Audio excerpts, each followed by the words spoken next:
Now, there is something you cannot tolerate. Let's look to Romans chapter 16 so you can see the apostle of love that says that the love is compassionate, love is kind and gentle and patient. Now the apostle of love, look at what he says, that Paul is my apostle, and I have to be found on top of the foundation, not aside. They can accuse me from everything, but we have to be in the unity of the Spirit, because Paul says, all whom are perfect be of one accord. So I can't feel different from the Apostle Paul. The Apostle Paul is my apostle. He's not your apostle. He's my apostle. I'm your apostle. But he is mine apostle, my apostle. There's one apostle for me, the Apostle Paul. From him is whom I learned from. Look at what it says. And look, he urges you. I urge you, brothers and sisters, to watch out for those who cause division. Paul is strong, but I have to be found on top of that foundation, not on the side.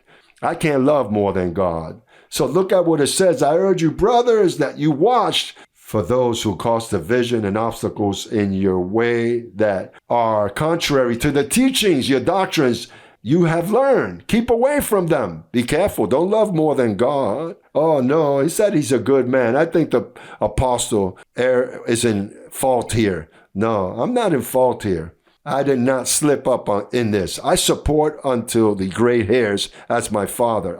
I am loving and peaceful.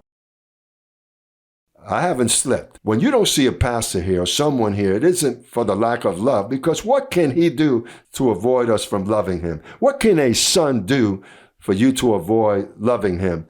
Oh, my son committed a crime. He's in prison, incarcerated for life, but it's your son. And if you're bothered, it's because it hurts you, because it is your son. If it's not your son, then it doesn't matter. That's my neighbor's son. But when it's my son, wait a minute, that's my son. He can do whatever. But now, imagine when they come against the doctrine, and the doctrine is the grace. It is our food. It is the food of the family of faith. Imagine that your son, that you come from work with your groceries, and one of the children takes the groceries and dumps them in the river. He throws them out there somewhere. You're going to say, what are you, a wolf or sheep? How can you throw out the food? Those that oppose, look at what it says. It says, I plead, brother, I urge you to watch for those that cause division and obstacles against the teachings you've learned. It says, keep away from them. Don't be smiling at them, nor take their calls. No, because listen, that you know, because suddenly your ear may drift. Yes.